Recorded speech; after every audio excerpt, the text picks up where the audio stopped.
दूध साहब, आपसे ये जानना चाहेंगे कि क्योंकि आप बार बार मिलते भी रहते हैं, आपकी बातचीत होती है, आप लोगों की राय ली जाती है, आप you are the pillars of India Inc, क्या ये ग्रोथ को टेकन फॉर ग्रांटेड करना सही बात है कि सरकार ये सोच के बैठ जाए, जो कि पिछले कुछ समय से लग रहा था इंडिकेशन, कि हम कुछ भी नहीं करें तो we will still end up doing between 7 and 8%, so let's wait for some time. देखिए, मैं मिलते रहता हूँ, अभी मैसेज आया कल 11:50 को मुझे प्रधानमंत्री जी ने बुलाया है, मैं मिलने वाला हूँ। तो उनको मैं यही कहने वाला हूँ कि आपका तो ड्रीम थे कि 10% ग्रोथ करना है, और 10% ग्रोथ के हिसाब से हम लोगों ने सब तैयारी कर दी, उस प्रकार से खर्चा कर दिया, पर अब 10% ग्रोथ नहीं हो रही है। तो ये ग्रोथ आप रखिए, ग्रोथ इसलिए रखिए कि पॉवर्टी एलिवेशन कम करने के लिए ये एक ही रास्ता आपके लिए है, और ग्रोथ आप 8% तक कैसे भी करके लेके आ जाइए, फिर आप 10% तक लेके जाइए। पर फिर भी ये भी बात है कि 6% की ग्रोथ तो हमारी रही, ये भी हमको इसमें खुशी माननी चाहिए कि ये 6.7% ग्रोथ हमने की है। एवरेज ग्रोथ हमारी 7% की हो चुकी है, और अगले साल भी ग्रोथ होगी। फिर भी इस देश में एक बात जरूरी है कि सबको साथ में लेके चलना है, और सबको साथ में लेके चलने के लिए आपको सब्सिडी और सब ये बजट में देना पड़ेगा, रेवेन्यू बढ़ाना पड़ेगा। ये जो शुरू में 16% ड्यूटी थी वो क्यों कम करके 8% की है, वो टाइम था, उसका फायदा हो गया। अब फिर 16% कर दीजिए, और सब जगह जो इनकम टैक्स का एक रेट कर दीजिए 30%, ये सरचार्ज हो, ये सब कुछ रखिए, मैं तो समझता भी नहीं, ये 30% टैक्स, ज्यादा कुछ टैक्स नहीं है। और जो जिसके पास कम इनकम है, जो 20 लाख में भी आप आज देखिए बंबई जैसे शहर में कुछ नहीं होता, उन लोगों को कम से कम 20 लाख कमाए, चलो 50,000, 70-80 हजार टैक्स दे दिया, और उसके बाद के लोगों को काफी टैक्स लगाइए। और टैक्स लगा के ये जो है नहीं, तो कुछ लोग ऐसे हैं उनको कितना भी टैक्स 200% टैक्स लगाया तो भी कोई फर्क नहीं पड़ता। तो वो बात अलग ही है।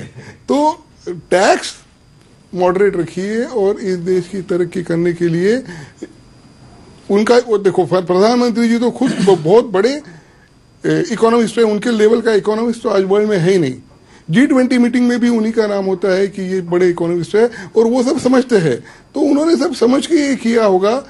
दूसरा अगर कोई और जो रहता तो शायद इतनी इकोनॉमी अपने कंट्रोल में नहीं रहती थी। तो अब अपने को ये देखना है कि इकोनॉमी हमारी कैसी कंट्रोल में रहे, कैसे हम ये जो ग्लोबल रेसिशन हो रहा है, ग्लोबल रेसिशन के सामने हम कैसे जिंदा रहे, और 1-2 साल थोड़ी कम ग्रोथ हो, पर फिर भी हमारी टारगेट ग्रोथ है 10% और 2020 तक, और हमें बनना है वर्ल्ड की 3rd लार्जेस्ट इकोनॉमी। इसके ऊपर जोर देते हैं तो फिस्कल डिफिसिट वगैरह ये सब बात छोड़ देनी चाहिए। हम रेवेन्यू डिफिसिट अब नहीं होए, रेवेन्यू डिफिसिट नहीं होना चाहिए, रेवेन्यू डिफिसिट बहुत खराब होता है।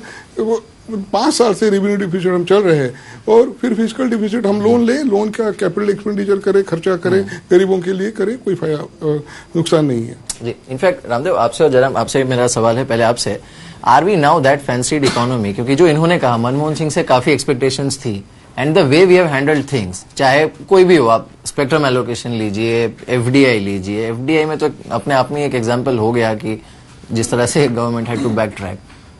तो वाकई क्या जो मौजूदा सिचुएशन है उसमें हम उतनी फैंसीड इकोनॉमी और मार्केट है क्या, if we don't do now anything at all? एक इंडिया के पास biggest asset is there entrepreneur class. I mean, what is the difference between China and India today? China has terrific government and India has terrific entrepreneurial class. That is one magical instrument, huge, across the country, that you have to leverage. That's the biggest. We don't have oil. We don't have dynastic rule. But we have entrepreneurs like, they can do anything. Any wonders they can do. And in 20 years, they have got telecom revolution. They've got cement revolution. They've got white revolution. They've got forex revolution. See, in 92 we have forex bankruptcy. Today we have $300 billion of forex. Okay, so why we are not using this entire entrepreneurial class? And you know what has happened is now economy. The way I can see it, I mean, I'm not a trained economist, but say 60-70% of the economy or 50% of the economy is entrepreneurial class. That's going completely globalized, digital, and going at a full pace. Full innovation is happening. Other side, वो जो एक बैलगाड़ी में जो 2 बैल होते हैं, तो एक तो मतलब फुल स्पीड से आ रहा है, दूसरा जो है आगे बढ़ नहीं रहा है, विच इज गवर्नमेंट सेक्टर, जो इंडिया और भारत का डिवाइड है। हाँ, नहीं, it is government related, it is around government, you know, whether it is policy, whether it is their action, governance. तो अब कब तक चलेगा ये? कहीं कहीं जाके दूसरा जो जोड़ी जो है has to keep the pace, and pressure बहुत है। अब वो कॉलिशन पॉलिटिक्स का एक बहाना या एक मुद्दा आता है, डेमोक्रेसी और coalition politics. I think there has to be some way out. I mean, even the people are responsible to vote in responsible way so that we can get government which can take care of these decisions, so that the country can move forward. Otherwise, आप decision लेंगे तो मतलब दुनिया तो आगे बढ़ जाएगी, आप वहीं रहेंगे. पिछले 50 साल से ऐसा हुआ है, मेरे ख्याल से ऐसा नहीं होगा. मतलब देर है लेकिन अंधेर नहीं है. इंडिया का भी नंबर आएगा. See, people are watching from outside. Right but जनाब ये जो इन्होंने बात की coalition politics and all, in fact इस बार ये एक्सपेक्टेशन थी सरकार से because there were less compulsions as far as coalition politics is concern. और आपने जो काफी अहम मुद्दा उठाया कि foreign institutions are now rethinking about their presence in India to some extent, not largely. इसे करेक्ट कैसे करें इस प्रोजेक्ट में? No, I think it's not so difficult because clearly if you look on a comparative basis globally, India is still a very attractive investment destination. However, having said that, I think you have to, at every stage of the game, continue to do more things to make foreigners attractive to sort of come into the country. And I think we have, in my opinion, failed in the last 2 years to actually do a bunch of things to actually ensure that more investment flows come in from different places. And there are a number of examples of this. I mean, a classic example, which I think was marginally pointed out, was in the infrastructure space.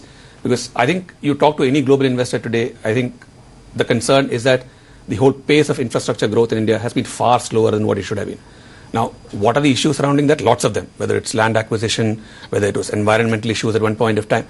But I think finally it is a duty of the government to actually facilitate an environment where many of these problems get addressed fairly quickly, as a result of which you give comfort to, and you know, at the end of the day, we can't move away from the fact that for the next 5, 10, 15 years, we need large doses of foreign investment. And that's reality. We need foreign capital. And if we are clear about that, then we should continue to do a bunch of things which will keep us attractive, and more foreign investment comes in on the back of that. Unfortunately, I would say in the last 2 years, we haven't done enough of that. Right Hirandan ji, आपसे quickly जानना चाहेंगे कि ये जो resources की बात है, अब इवन हमने आयरन ओर में देखा, हमने माइनिंग में देखा, लैंड एक्विजिशन में, हर जगह पे एसईजेड पॉलिसी जिस तरह से फेल हुई है, is there a road map which is now required इस बजट में, या फिर maybe as a part of the further policy process? I think 2 aspects are important. We have to take things to a logical conclusion. एक मुद्दा है कि हमें coal sector का ये जो प्रॉब्लम है उसको सॉल्व करना है. There are environmental issues which we have to take, but if there is a problem of power, we have to solve the problem of coal and solve it quickly. ये मुद्दा को आप जलाते रहे और समय पर उसको नहीं करें तो मेरे अंदाज से your whole policy on power with so much investment done by so many people is going to be in difficulty. So I think we need to address this issue. Take real estate. People are willing to put money into all the sectors of housing, whether it is affordable housing, whether it is different types of housing, whether it is commercial, whether it is residential, whether it is retail. But the policies are so skewed and disturbing. Nobody knows what is going to happen in the next year. Even I don't know. Forget the foreign investor. So what happens is they don't want to invest. And the third, I think the monetary policy of the Reserve Bank of India needs to be at least more liberal in reducing interest rates, at least by 300 basis points by June. I think it is absolutely essential. Unless we don't that, the growth which we are talking about, and growth will come because higher interest rates are not containing inflation. It's a supply side issue. And definitely all economists who I have talked to are definitely of the view that increase in interest rates has been detriment to growth and has not contained inflation because it's a supply side economics which is there. So I beg to disagree with policymakers that higher interest rates are going to be beneficial to the country in the short run or the long run.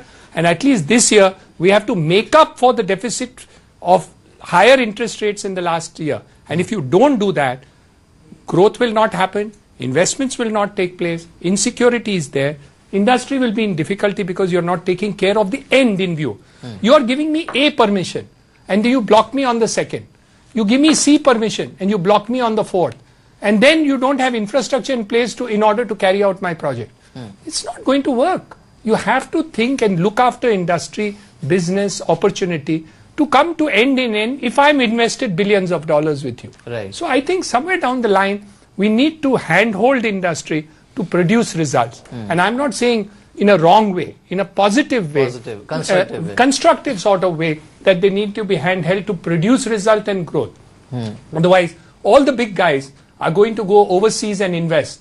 Forget the FIIs and FDIs coming in. The big guys are in fact going out, and the biggest guys are all overseas in a majority of the whole thing. So I think this talk about only investment encouraging is not happening. आपको जवाब देना था very quickly, फिर मैं इनसे ले लूं। बाहर कोई नहीं जा रहा है ज्यादा, लोग यही पैसा कमा रहे हैं, बाहर में पैसा नहीं मिलता। एक बात ध्यान में रखिए, जाओ जो लोग बाहर गए हैं, चाहे वो टाटा हो या बिरला हो, उन्होंने बाहर पैसा कमाया नहीं है, पैसा यही कमाते हैं। तो इसी देश को बढ़ाए, और लोग यही सोच रहे हैं कि इसी देश को बढ़ाएंगे और इस देश की ग्रोथ हम बढ़ाएंगे। और ये प्रणब मुखर्जी शायद आपके हमारा ये सब सुन लेंगे, आप टीवी पे देंगे, प्रणब मुखर्जी ये सब सुन के ये शायद हम सब लोगों की भी कुछ विचार वो मानेंगे, और जो टैक्स घटाना है, जहां घटाना है वहां टैक्स घटाएंगे, और जो इनडायरेक्ट टैक्स बढ़ाने वो बढ़ जाएंगे। और फिजिकल डिफिसिट तो मुझे नहीं लगता इस बार 6% के आसपास ही रहेगा। आगे जाके वो पाथ देंगे, हर साल वो एक पाथ देते हैं कि we are going for FRBM act, 2003 का FRBM एक्ट हम करेंगे, एक पाथ देते हैं, पर वो पाथ कहां तक, वो 5 साल की या 10 साल की हमें पता नहीं होगा। तो इस बजट में एटलीस्ट वो कुछ ना कुछ तो आइडिया देंगे कि आगे क्या होने वाला है। But whether are we prepared for that? जो 6% की डेफिसिट है, इसकी बात होती है, इसके लिए क्विकली देखिए, मेरे हिसाब से I am actually expecting a positive budget. इसकी एक वजह है, बिकॉज ये तो सरकार भी जानती है कि next year election will be around the corner and there will be an election budget. This is the last opportunity, everyone knows that. Secondly, सरकार ने जो डाइवर्समेंट्स करने थे पिछले साल वो तो हुए नहीं, 40,000 करोड़। तो आने वाले साल में मे बी उनका टारगेट 50 या 60,000 करोड़ होगा to accumulate for the past. अगर 60,000 करोड़ का अगर इन्वेस्टमेंट करना हो तो मार्केट्स को एक बॉयंट रखना ही पड़ेगा। मार्केट्स को बॉयंट रखेंगे तो एक पॉजिटिव बजट तो सरकार को लानी ही पड़ेगी, पॉजिटिव मीनिंग रिस्पॉन्सिबल बजट। तो मेरे हिसाब से for many factors which are the government's necessity today, they will come out the positive budget and keep overall positive markets. Second thing is there is a need for making it happen. Need, देखिए आज हमने अखबार में पढ़ा कि China's defence budget is 3 times India's. अब एक defence preparedness के लिए स्लोगनेरियम हिंदुस्तान जिंदाबाद से नहीं होने वाला। एक you need a strong military, you will get a strong military if you have a strong economic performance. China's military has become stronger not because of military, it's because of the economic performance. तो मोटा तौर पे देश को 5 security चाहिए। We want defence security, rather military security, we want social security, we want food security, we want employment security. हमें हर तरह का सिक्योरिटी चाहिए। अब सिक्योरिटी इकोनॉमिक ग्रोथ से आएगा, ये सरकार भी जानती है, और मेरे हिसाब से इमीडिएट हिसाब से देखा जाए तो there is a need for growth, which I think this budget will start giving certainly a pointer because there is a need to make it happen. Right. Last question to you, sir, before we wrap up. आपने खुद कहा कि आप उम्मीद नहीं करें इस budget में कोई strong indication GST या DTC का आएगा। आपको लगता है ये सरकार अपने कार्यकाल में करेगी ये चीज? बिल्कुल करेगी। पर कब करेगी? अगला साल like you mention will be election oriented budget, फिर भी आ जाएगा क्योंकि कंसेंसस बिल्ड हो चुका है DTC पे और GST पे, और इतना बड़ा गेम चेंजर है ये दोनों टैक्स चेंजेस कि वो आएगा। हमें सिर्फ 6 महीने या 9 महीने का इंतजार करना पड़ेगा। मैं बिल्कुल समझता हूँ कि दोनों आएंगे। इनसाइडर इन्फॉर्मेशन शायद आप शेयर करेंगे। आएंगे वो, मैं बिल्कुल, वो बात सही है, उनको पता रहता है क्या होने वाला है। चलिए सर, उम्मीद करते हैं कि ये बात सही साबित हो and we realise the true potential of India story. बहुत बहुत शुक्रिया आप सबका इस बातचीत में शामिल होने के लिए।